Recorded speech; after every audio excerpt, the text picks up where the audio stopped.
Ang bagong scooter na ito ay isa sa pinakamalakas at in-demand na scooter sa market ngayon. Isa ito sa may posisyon na matatawag nating top of the line ng Yamaha. Naging popular ito dahil na rin sa taglay nitong sporty, modern looks na may pagka-edgy design. Ang motor na ito ay sinadyang buuhin na may pinagsamang sporty scooter at pangkarira na datingan. Welcome ulit sa ating panibagong video. Bago tayo magpatuloy, kung bago ka pa lang sa channel ko ay huwag kalimutan na mag-subscribe.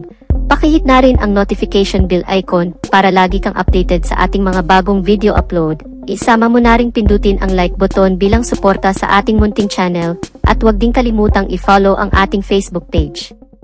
At sa mga nakasubscribe na, maraming salamat sa walang sawang pagsuporta.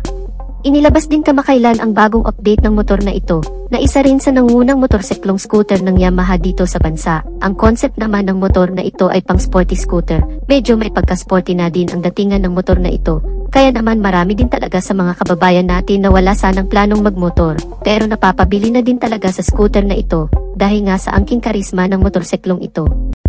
Ngayong 2024 ay inilabas ang bagong modelo ng Yamaha Aerox na kung mapapansin agad natin ay may pagbabago naman talaga ang external design.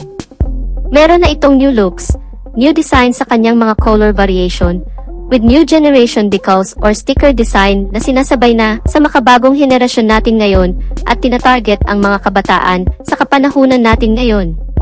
Isang napakagandang color combination na malamig sa mata at pangyong professionals talaga ang datingan.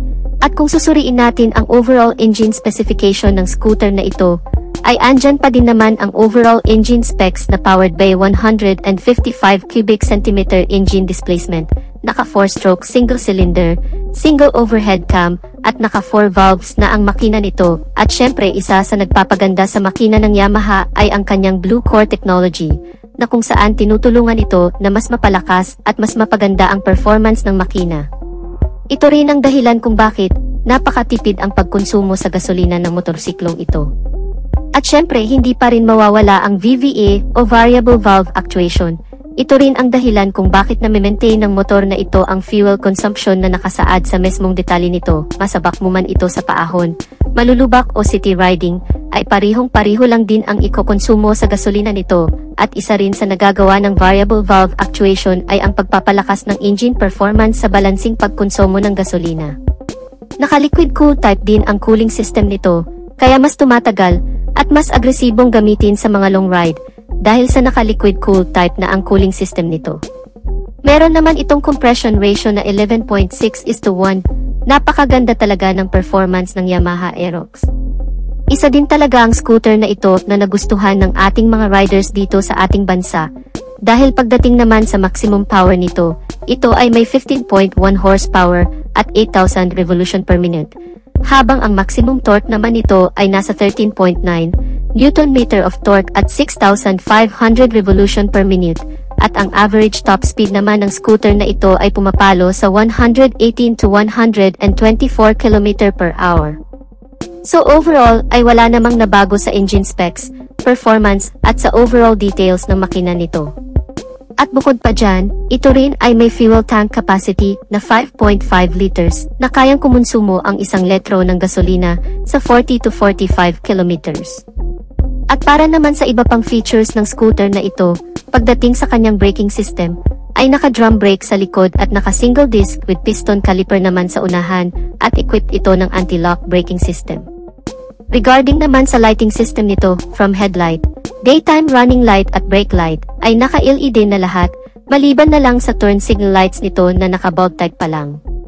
Napakaganda din ng instrument cluster nito, napakalinaw, at napakaliwanag kahit pa sa matirik na araw. Kompleto din sa impormasyon na kailangan mong makita sa cluster, like engine check warning, mga indicators, speedometer, full level, idling stop system, dahil equipped na rin ang motor na ito ng ganitong feature na kung saan ay kusa nang namamatay ang makina kapag ka nakatigid ang motor sa loob ng 3 seconds, at kusa naman din itong aandar kapag ipihit na muli ang silinyador. Syempre ang pinaka-purpose nito ay para mas makatipid pa sa fuel consumption. At syempre nariyan pa din naman ang Yamaha Connect System, Bukod pa dyan ay merong USB charging port na din ang scooter na ito at side stand engine cut-off switch.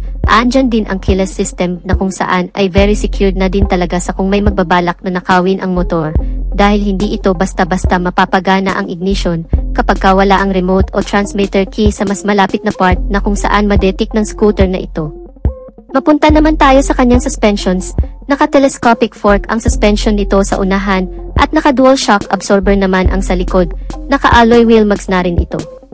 Ang sukat naman ng kanyang gulong ay 110/80R14 sa harap, 140/70R14 naman sa likod at naka-tubeless na rin ang tire ng scooter na ito.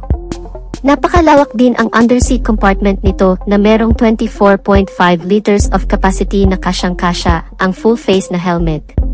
Meron din mga small front pocket ito na pwedeng paglagyan ng maliliit na bagay.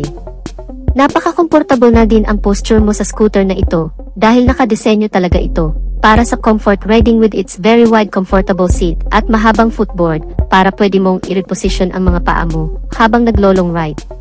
Overall, wala naman talagang nabagong engine specs and feature ng scooter na ito.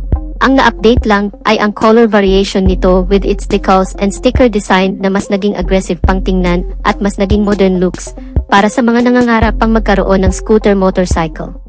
At meron naman itong suggested retail price na 118,000 to 125,000 pesos. Depende sa variation at dealer na mapagkukunan nyo sa scooter na ito. Dahil ang presyong iyan ay maari pang tumaas, depende na rin sa tubo na ipapatong nila.